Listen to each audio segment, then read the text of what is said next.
Salamat po sa Diyos at nakadalo po tayo lahat at hindi kayo nawa na baha. At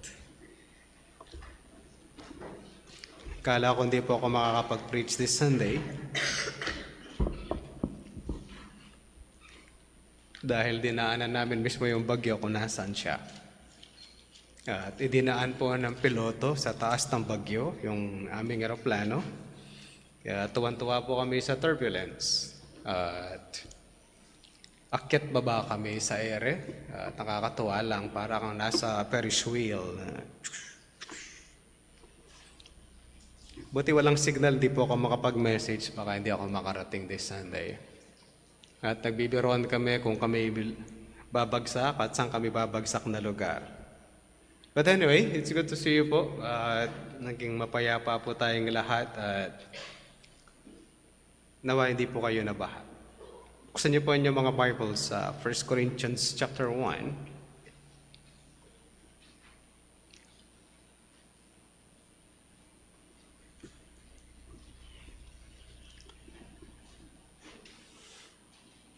Verse 1. Paul, called by the will of God to be an apostle of Christ Jesus, and our brother Sosthenes, to the church of God that is in Corinth, to those sanctified in Christ Jesus, called to be saints, together with all those who in every place call upon the name of our Lord Jesus Christ, both their Lord and ours. Grace to you and peace from God our Father and the Lord Jesus Christ. Manalangin po tayo. Aming Ama, kami po ay patuloy na lumalapit sa inyo. Humihingi kami ng tulong, humihiling kami ng talino upang salita po ninyo ay maunawaan namin at maitatak sa aming mga puso upang maging bahagi ng pamumuhay namin ito. At ang aming pamumuhay ay mababase sa katotohanan po ng inyong mga salita. Tulungan po ang bawat sa amin, and may you give us wisdom and discernment on how to understand your scripture. Dalangin po namin ito sa pangalan po ng aming Panginoong Jesucristo. Amen. Kamakailan ay merong naging saint ulit ang traditional church. At ayon sa kanilang assumption and doing a saint, kailangan yung isang member ng kanilang church ay namatay. Ikalawa, kailangan siya ay makapagmilagro ng 3 beses sa iba't ibang mga tao. Isa po yun sa kanilang basihan. And then, how did it work? Kung paano siya nabuhay nung siya ay nasa balat ng lupa. And it takes time, and somebody should go to the priest at sabihin, ang taong ito ay nagmilagro sa akin at sa ganitong panahon at ganitong pagkakataon. But sometimes they struggle with something like habang nabubuhay ang Pope, ang tawag nila ay Holy Pope. Pag namatay yung Pope, kailangan pa nilang pag-aralan kung siya ay tatawaging saint or not. Bakit ganun? Nung buhay siya at siya ay Pope, they called him the Holy Pope. Nung namatay siya, hindi na siya Holy Pope. And at kailangan pang magmilagro ng 3 beses, okay? Sa iba't ibang mga tao mangyayari yon, at kailangan may magsabi na pwede po siyang i-recognize as saint. Pero ano ang meron sa Biblia dito? Ano yung definition ng Bible pag pinag-uusapan po natin ang saint? Ito na po tayo. Pag-usapan pa rin po natin ang introduction to 1 Corinthians. Meron itong 3 bahagi. That is in verse 1, the authors. In verse 2, the recipients. And then yung verse 3 at yung mga susunod pang mga linya, I might take the doxology. Ang author ay si Paul at natalakay ko na po yan the other time na kung sino si Pablo. Ito ay isang anti-Christian before at siya ay masugid na isang Hudyo na mayroong matinding pananampalataya sa kanyang Jewish practices and belief, and eventually had crossed roads sa ating Panginoong Jesucristo at siya po'y nakaranas ng kaligtasan. Together with him, may kasama po siyang linagay as parang co-author, and that is Sosthenes, isa sa dating synagogue leader ng Corinthian, at eventually mukhang siya ay naging mananampalataya ng ating Panginoong Jesucristo dahil tinawag siyang brother. Okay, that's why we use brother and sister, because we agree na yung tao ay meron ding pananampalataya sa ating Panginoong Jesucristo at kasama siya sa pamilya ng Diyos. That's why we call them brother. It is not because siya ay kasama sa isang religion o isang denomination. And then we have the ikalawa punto ay ang recipients. Natalakay ko last Sunday, ang recipient ay Korinto, mga Korinto, ang mga taga-Korinto, at ang tawag ng lingkod ng Diyos sa kanila ay church. And we define church. Ito ay pinagsamang dalawang Gregong salita na ek at saka kaleo. Ibig sabihin ay tinawag na asembleya. And the difference with other assembly, it is not simply a gathering of people. Bagkus ito ay pagtitipon ng mga tao na may pananampalataya sa ating Panginoong Jesucristo. That's why it is called the assembly of God or the church of God. And it is not, hindi po ito isang pangalan ng church.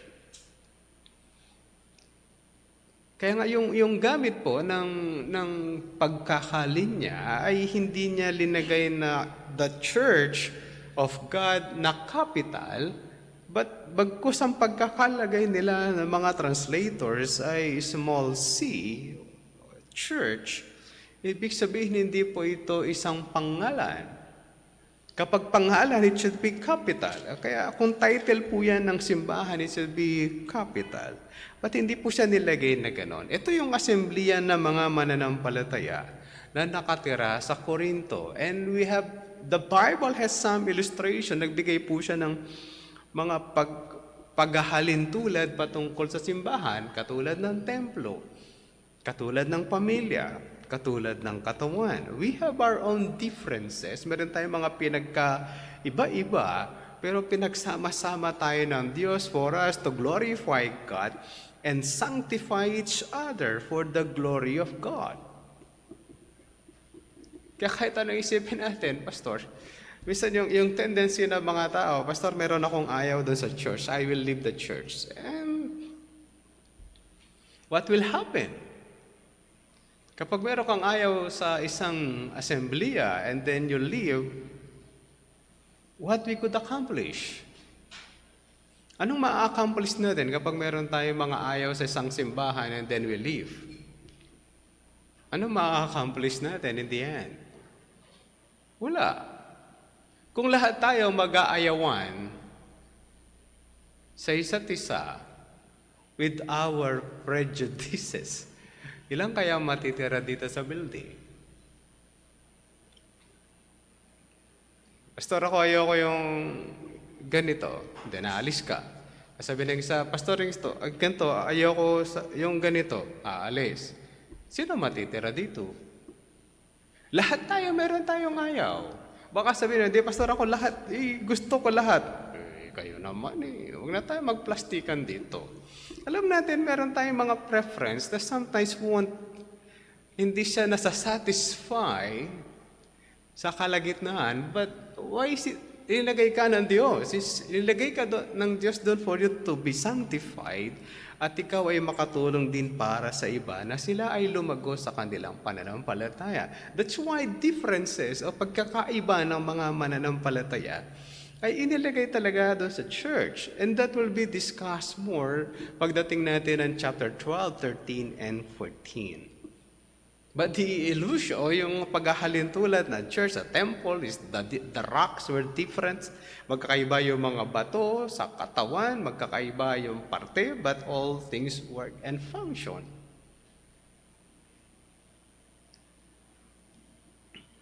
Nagbibiruan kami ni Pastor Eric sa Bohol last Thursday night nung nag-iimpake kami. Sabi na sa akin, mga kapatid, biruan lang to, huwag nang masyadong seryoso dahil di namin sineryoso.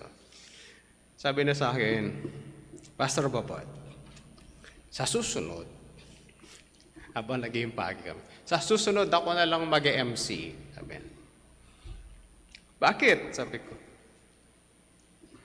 nag-MC ka lang, marami ka pang picture sa amin eh. Hindi ka man nagturo. Sabi niya, nag-MC ka lang, marami ka pang picture. Mukha ka pang nagtuturo habang ikaw pinipicturean. Sabi ko, syempre, MC ako, di marami akong picture. Ayun lang po yung biro na. Next time, I will do it. Ikaw na magturo, ako yung mag-MC. We have divided kasi yung mga lessons. But we have accomplished something. Lahat silang apat nagturo and I am the MC. And we accomplished what we want to finish do sa isa't kalahating araw na pagtuturo namin. Though, I have the most lightest part dahil nagre-react lang ako sa kanila kung ano yung tuturo nila. At mag-i-introduce ako kung ano yung gagawin throughout the day, the half day, ito yung lesson, ito po yung take up natin throughout the day. Yun lang po yung mga parts ko doon. Kaya baka sabihin, Pastor, nahihirapan ka doon.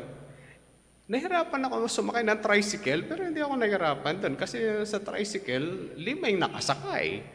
Okay, 2 sa loob, 2 pa sa loob, tapos isa doon sa likod. Ibig sabihin, 4 kami doon sa sidecar. Alam niyo yung style nun, meron nakaharap sa likod, nakaharap sa harap. Tapos, mukhang matataba kami lahat. Hirap na hirap kami magkasya, pero kasya pa din. Kaya we have our own part. Kung hindi ako nag-MC, basta lang silang tatayo doon kung sino mag-i-speak. Papalit sila, papalit. And we don't like that. Gusto natin somebody has a part of that. Kahit na simple lang siya. Kaya mga kapatid, ganun din po yung church. There are people who do a lot of tasks, may maraming ginagawa, pero iba naman, basta parang siya ko konti lang. Yung konti yun na laluluwagan ka kahit paano. Alam mo yun? Ako ang pinakamatagal na nakatayo sa church. Pag nagsimula na po yung meditation, di na ako maupo. Pag na-pray na po sa after meditation, di na po ako halos naupo. Konti sa break time kapag di na ako dumadaldal. Pag dumaldal pa ako, nakatayo pa rin ako hanggang magtuturo ako ng Sunday school. But that matter. Hahanapan ko ba kayo? Sana mga kapatid, bigyan niyo ko ng upuan na kasama sa paa ko. Every time gusto ko maupo lang ako kung nasaan ako. You don't do that. Intindihan niyo ba na hindi ko sinasabing tumayo din kayo. No? Yan lang naman yung point. No? Kaya ganun po yung church. We're assembly, but we have our own parts and ministry in the church. At hindi lang po yung description ni Paul patungkol sa church in Corinth. Sabi na to those sanctified in Christ Jesus, called to be saints. Magkasama po yun, yung those who are sanctified and called to be saints. Parehas po yung pakahulugan ng sanctified at saint. Ang ibig sabihin ng sanctified ay binanal o nilinis. At iba rin ibig niya sabihin, inihiwalay. Kung papansinin natin mga kapatid, ang sinusulatan ni Pablo ay mga taong buhay. Sabi nato, the church that is in Corinth. To those sanctified in Christ Jesus called to be saints, itong mga taong ito na santo, babasahin nila ang sulat na to. Ibig sabihin, hindi ito mga patay. Malinaw. Yung mga santo na pinag-uusapan natin sa Biblia ay hindi patay. Hindi po ito kamukha ng ginagawa ng traditional church. Yung membro nila kailangan mamatay at magmimilagro ng 3 beses sa iba't ibang mga tao bago siya matawag na santo. Pagmimitingan pa po yan ng mga bishops, mga arkobispo. Pag-usapan, ito ba ay worthy na dapat bang tawagin na siya ay santo? At problema pa nila kung yung mukha ng santo na ilalagay nila, ayun nga yung mukha. Naalala niyo yung isang bagong santo sa Pilipinas, si Lorenzo Ruiz? Kinuha yung mukha niya sa isang basketball player ng Pilipinas kasi daw yun yung pangkaraniwang mukha doon sa kanilang lugar. Si Tubid, yun po yung yun yung basketball player na pinagkuhanan ng mukha. How sure they are na yun yung mukha nung santong yung tao na ginagawa nilang santo. But anyway, para sa kanila kailangan mamatay. Ang maliban kay doon sa babae na naging santo.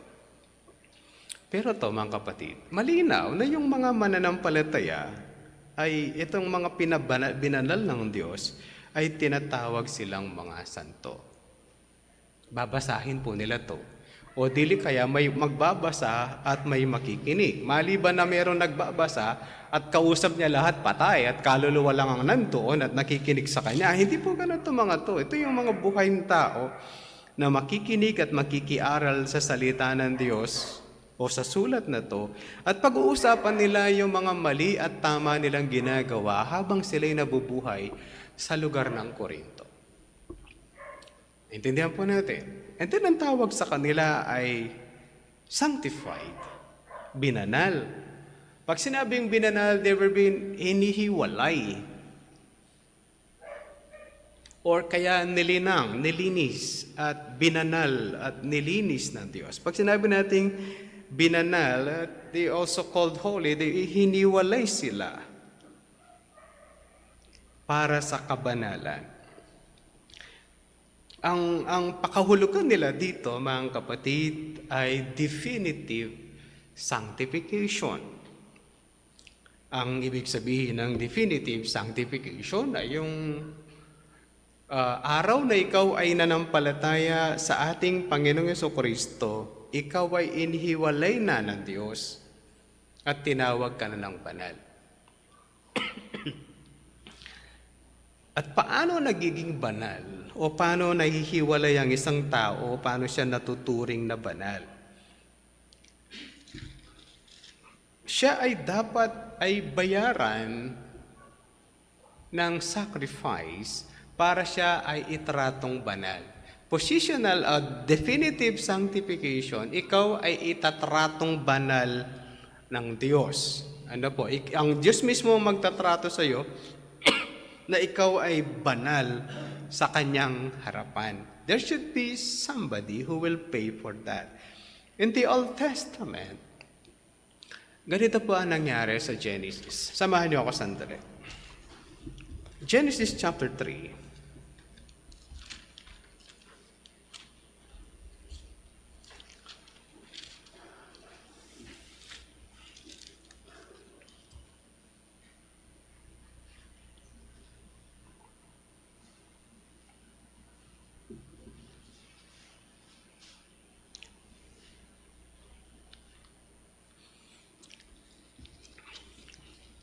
Nung nagkasala si Adan at si Eva, yung tipan ng Diyos at ni Adan at ni Eva ay nasira. Okay? Anong tipan yon, Pastor? Ang tipan ni Adan at ni Eva ay, bago ako makapag-move on, para mas makuha niyo ako. Ang ginamit na pangalan ng Diyos sa Genesis 1 is Elohim. God, in plural form.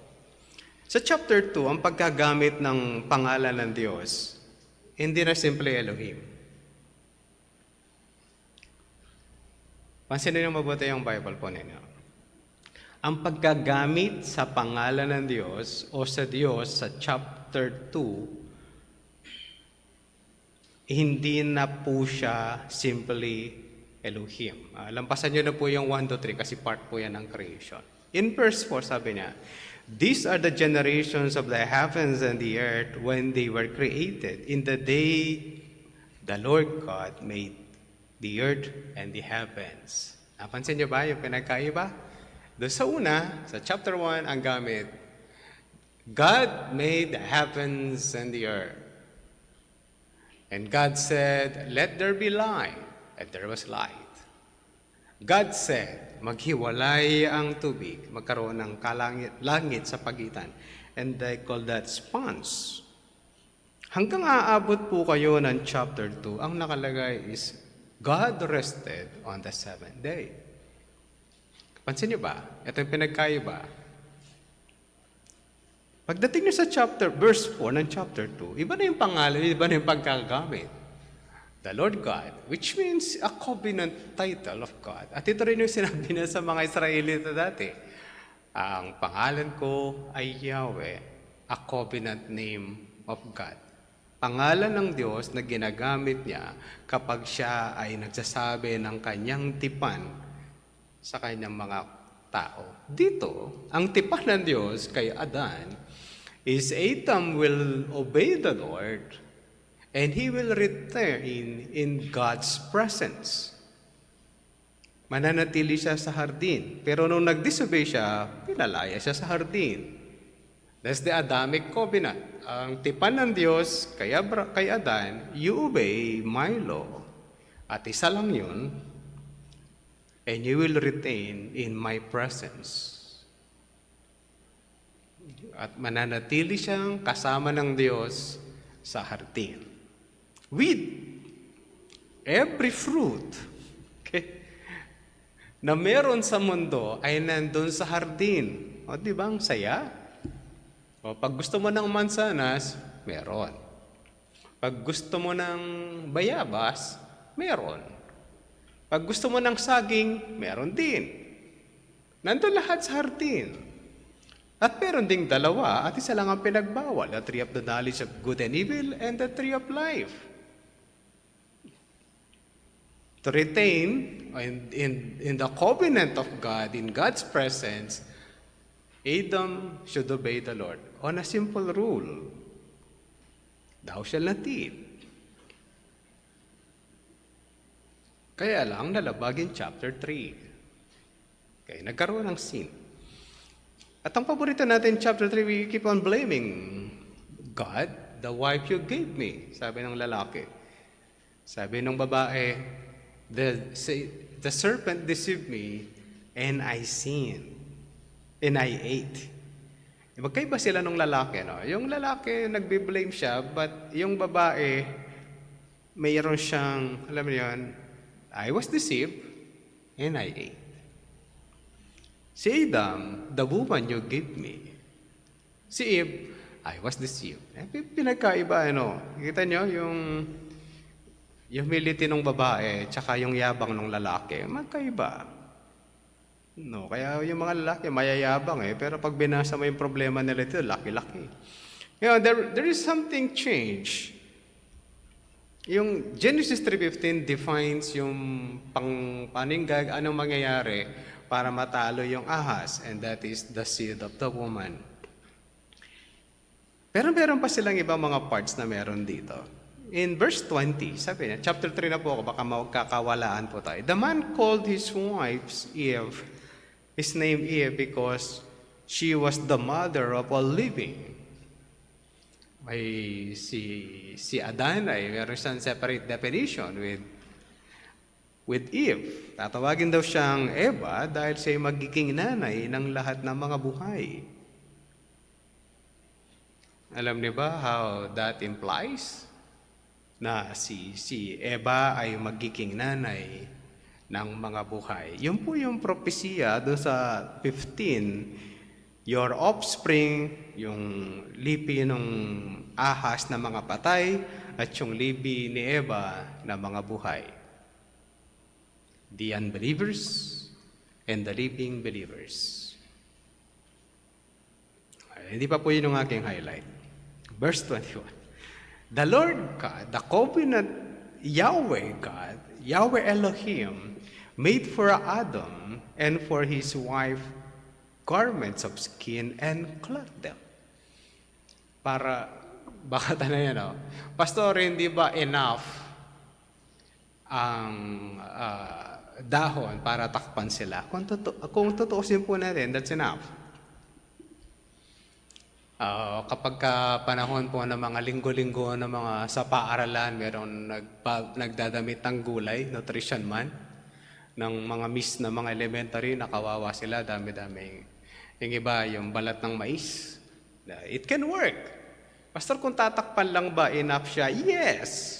Totoo naman yun. Kung ayaw mo lang makita ang iyong katawan ng iba, tatakpan mo lang naman. Pwede na yung dahon, pwede na yung anahaw, pwede na yung malalaking dahon. Okay, kung gusto mo maganda, yung Apollo, yung parang kamansi ang dahon, yung dahon ng kamansi, if you want to cover. Pwede ba yun? Pwede. Pero parang yung goat skin. Ito po yung propesiya na kung saan para matakpan ang kasalanan ng tao, kailangan siya itakpan ng Diyos ng balat ng hayop. Ibig sabihin, para matakpan ang nakedness ng tao, matakpan ang kanyang kasalanan, kailangan pumatay ng hayop para lang siya matakpan. Yung mga damit nating cotton, hindi naman po galing sa hayop. Galing sa kukun.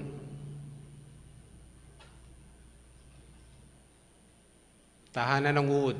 Kukunin po yun. Tama ba yung idea? Pwede naman eh.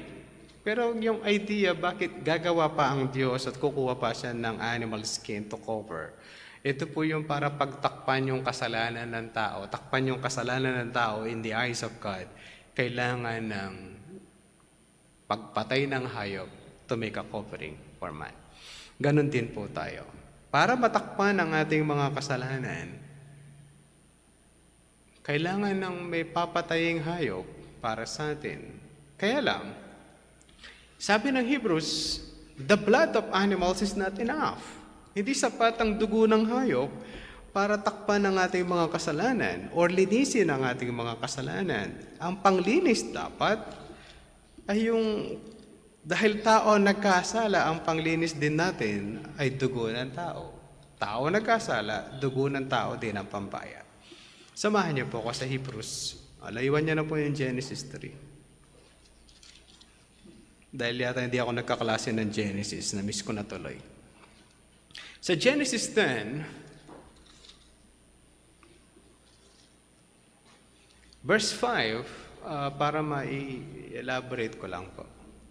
In Genesis 10, verse 5, sabi niya, consequently, when Christ came into the world, he said, sa Hebrews ako. Hebrews, baka nawawala ka ako. Ako ba yung nawawala? Hebrews 10. Hebrews 10. May nakikita ako nasa gitna pa yung Bible. Sorry po. Excited ba ako masyado? Hebrews 10, verse 5. Ando na po tayo. Nagkakalinaw maganda. Maliwanag na. Sige po. Kasi baka nasa aeroplano pa po yung utak ko at naghihiwalay yung aking kaluluwa at saka yung aking katawan. Consequently, when Christ came into the world, he said, sacrifices and offerings you have not desired, but a body you have prepared for me. In burnt offerings and sin offerings you have taken no pleasure. Then I said, behold, I have come to do your will of God, as it is written of me in the scroll of the book. Verse 8. And when he said above, you have neither desired nor taken pleasure in sacrifices and offerings and burnt offerings and sin offerings. These are offered according to the law. Then he added, behold, I have come to do your will. He does away with the first in order to establish the second. Verse 10. And by that will, we have been sanctified through the offering of the body of Jesus Christ once for all. Inialay ng Panginoong Jesucristo yung kanyang katawan para tayo mapabanal. Ang bigat ng pambayad, di ba, no? Yung, isipin yung Yung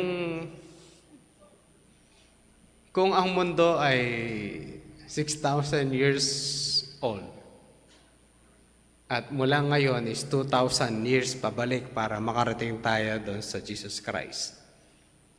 Then kung minus 2, kung 6,000 years old na yung earth, then 4,000 years ago, isinabi na merong iaalay na hayop para sa kasalanan ng tao. O meron ang iaalay para sa ikalilinis ng tao. Kung 10,000 years old na yung mundo, as how the modern scientists called it, minus 2, 8,000 years ago, sinabi na meron ng propesya na ang pangtakip at panglinis sa kasalanan ng tao ay yung hayop na papatayin through the process of time. Ang problema, hindi enough ang sacrifices ng hayop. That's why kailangan po yung Christ na magbabayad para sa kasalanan ng tao. Gano'ng kabigat yun? Yung Diyos, magkakatawang tao para bayaran ang kasalanan natin. Yung iba, ang tingin nila, Pastor, si Jesus Christ tao lang. Okay, sakyan na natin. Samahan niyo ako pag-isipan. Kung si Jesus Christ tao lang, wala kaya siyang nagawang kasalanan at magagawang kasalanan habang siya nandito sa balat ng lupa? Makakahanap ba tayong tao na walang kasalanan? Wala. Kung si Jesus Christ tao lang, meron din siyang makasalanang ugaling na adapt mula kay Adam. Tama?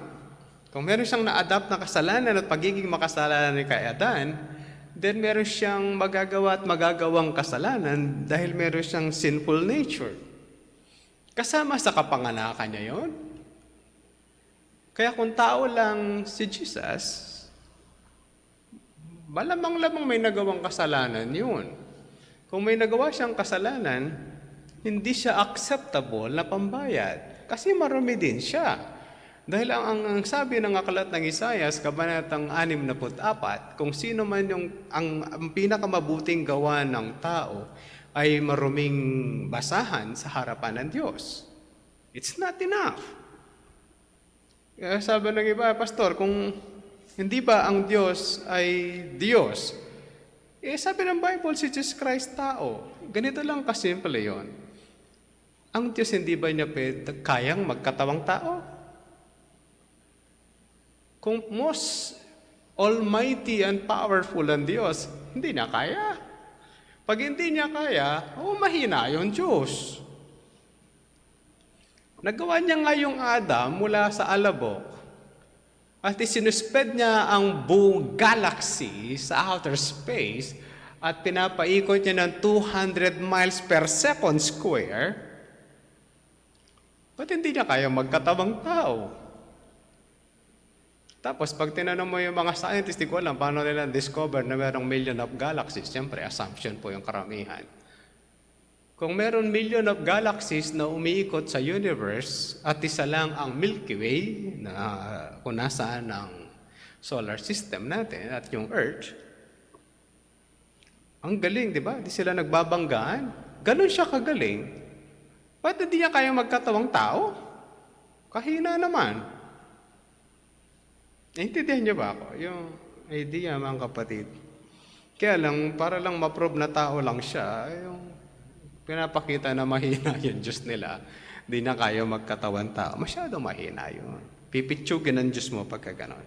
Kasi ang Diyos, the second person of the Trinity, ay nagkatawang tao na nagpapakita na in Genesis 2 and Genesis 3. Sabi niya, and the Lord God is walking in the garden.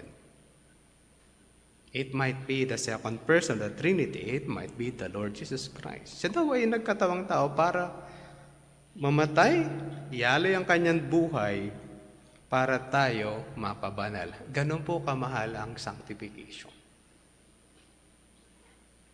Kaya, kapag ikaw ay nanampalataya sa ating Panginoong Jesucristo na siya ang iyong pambayad sa iyong mga kasalanan, gano'ng kamahal yung bayad na yun?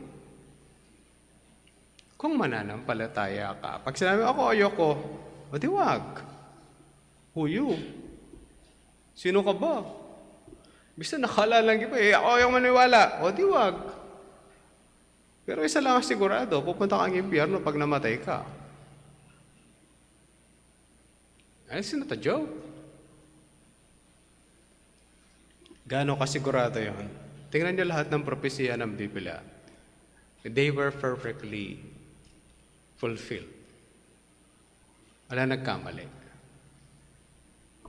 Pastor, sabi ng science, we came from evolution. Merong pastor na nagdi-discuss po nito sa YouTube. Ang magaling po siya, no? Sabi nila, ang Earth daw ay palayo ng 1 inch every year. Sir, sa sun. Sabi niya, kung palayo ng 1 inch ang Earth sa sun every year, kung billion of years na ang Earth, gaano siya kalapit nung nagsimula siya? O di nakadikit. Kasi palayo siya ng palayo eh. Dati, nasan siya? Nakalapit. Sabi nila, bumabagal daw ang Earth na 1 second every year. Kaya meron tayong leap year. Sabi nila, kailangan natin i-adjust lagi yung relo natin. Kaya pagka leap year, 29 ng February, linalagay po yun every 4 years. But on the definition of science, every year, 1 second, bumabagal ang Earth. Kung million of years na ang Earth, gaano siya kabilis nung nagsimula siya? Umikot sa sun. Di mabilis na mabilis. O ngayon daw, sabi niya, alam na natin kung bakit nawala yung mga dinosaur. Sa sobrang bilis ng Earth, nagsilipad sila palabas. Alam niyo yun? Yung kalukuhan ng ibang mga scientists, saka yung realidad, hindi nagtutugma. Pero sabi na, kung ang Earth ay 6,000 years old na o 10,000 years old na, eksakto lang siya sa kanyang ikot. Parehong scientists po yung nag-discuss. Yung isang nag-a-assume na billion of years, tsaka yung scientist na realidad. Alam niyo mga gano'n na nakakatawa siya, pero nasa libro nyo na galing kayo sa unggoy. Na hanggang ngayon, ilang daan ng taon na nakalipas, ang tawag pa rin nila missing link. Tapos sasabihin sa iyo, science is to see, is to believe. O, kakatawa talaga eh. Kung to see is to believe, bakit ka naniniwala sa missing link?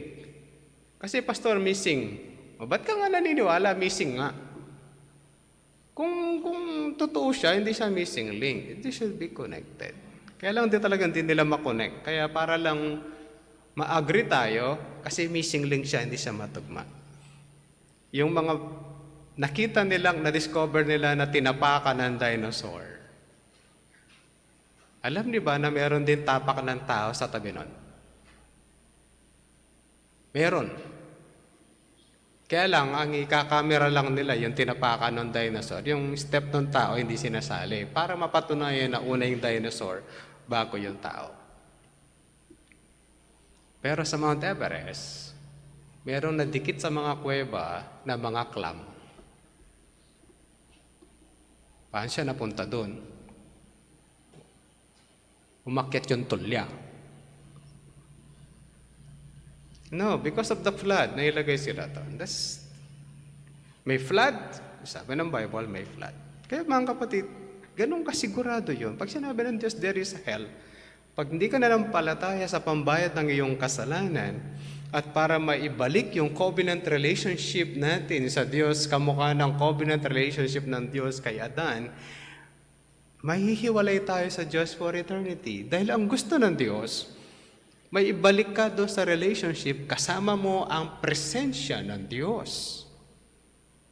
Ayun po yung halaga ng chapter 2, na you will be with God again for eternity with His presence. Kasama mo at kapiling mo ang Diyos. Kaya ganun po kahalaga yung sanctification. Kapag ikaw ay nanampalataya, itatrato ka ng Diyos na maging banal.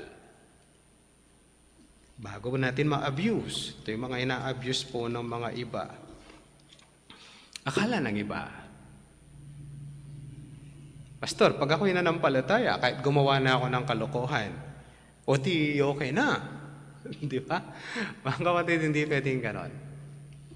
Kapag sinabing ikaw ay binalang Diyos, hiniwalay ka rin sa sistema ng pagiging makasalanan. Kaya nga si Eva ay tinatawag the mother of the living.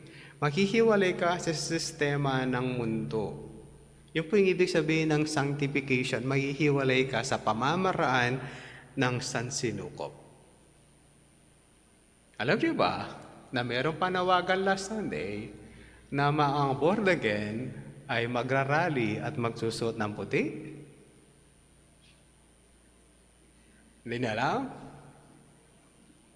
O mayroong panawagan. Yung attorney at speaker dati ni President Bongbong Marcos ang isa sa mga promotor na magrarally.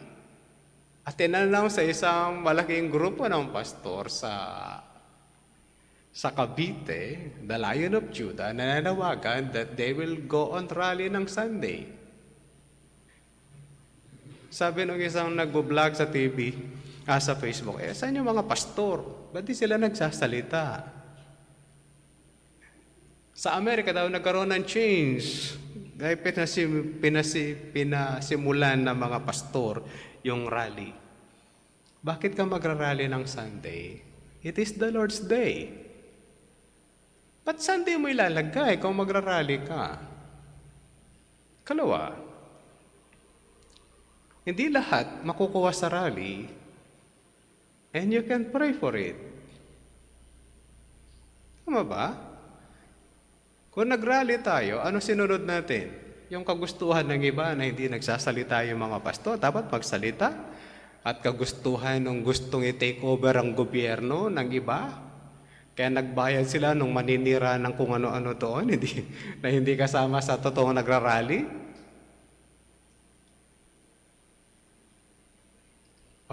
You can pray about it kung ano yung gagawin ng Diyos. Ang masakit, yung pinaka-inaasahan natin mag-iimbestiga, nag-resign na kahapon. Sabi na, mas mahalaga yung integridad ng group kesa pride niya na nandun po siya. Kaya, alam mo yun. Pero, saan ba dapat ang mga mananampalataya? So be focused on the Scripture. Anong turo ng Diyos? Saan ba yung direksyon natin? Is going to the kingdom and not the kingdom of this earth. Yung pagnanakaw sa gobyerno, matagal na po. Ngayon lang nating nalaman na bilyon-bilyon pala yun. Hindi lang naman po yun yung ninanakaw. Kapag yung kalsada ginawa, may parting pagnanakaw din. Pag nag-road widening, meron din. Sumikat lang yung baha kasi lagi tayong baha. Kaya na-high blood tayo kasi nabaha tayo. Isa lang po yun. Pero isang dahilan din, pinutol natin yung mga puno. Isa rin dun, sinumpa ng Diyos ang mundong ito. Gusto lang ipakita sa atin, ang mundong ito ay pabagsak. Kaya mga mananampalataya, wag natin sabihin, Pastor ako nanampalataya, then I will definitely go to heaven. Wait lang. Ang isang mananampalataya na binago ng Diyos, binigyan niya siya ng bagong puso. Samahan niyo ako sa Ezekiel. Ezekiel 36.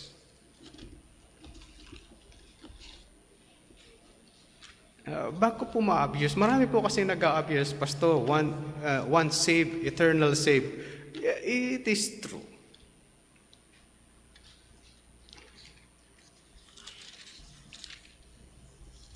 Ezekiel 36.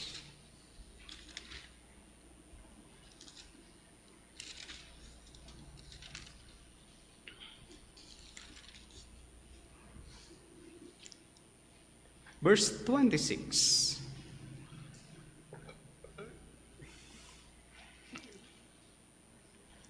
Ito po yung nakalagay sa Ezekiel 36 verse 26.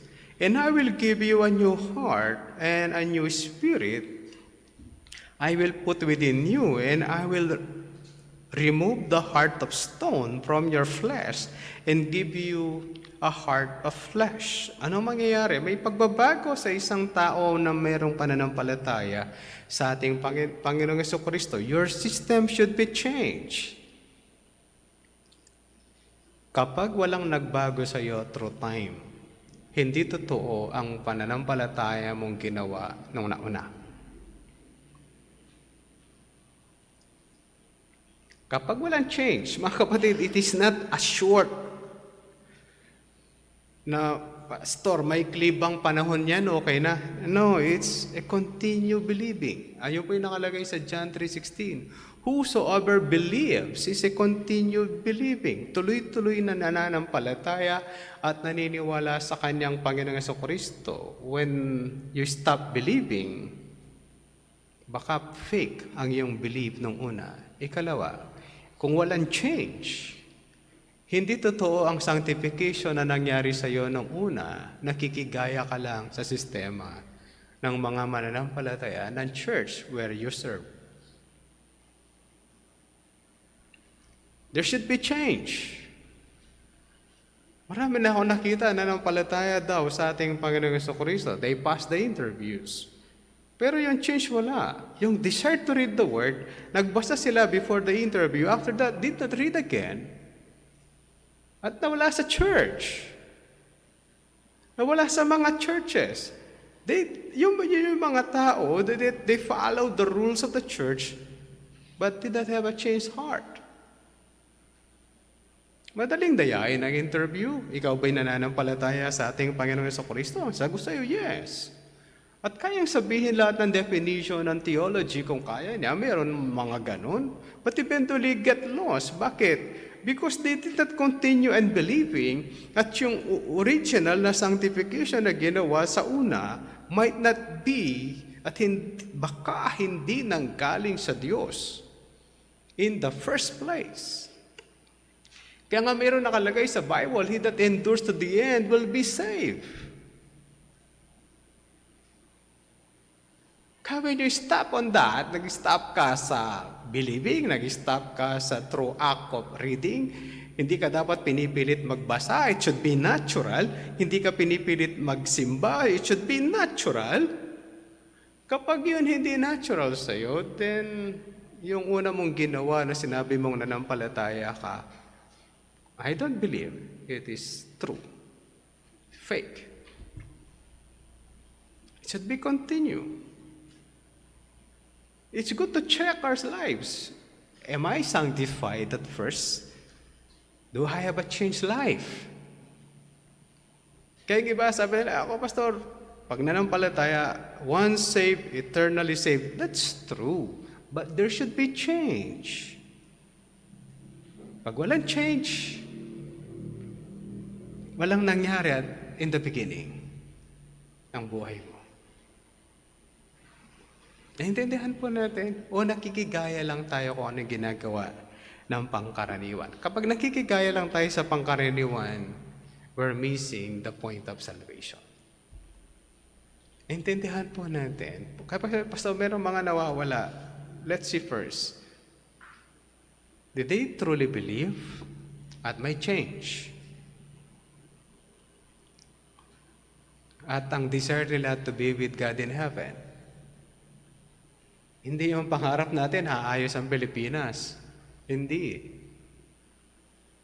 Palagay nyo ba? Tanungin niyo po yung mga matatanda dito.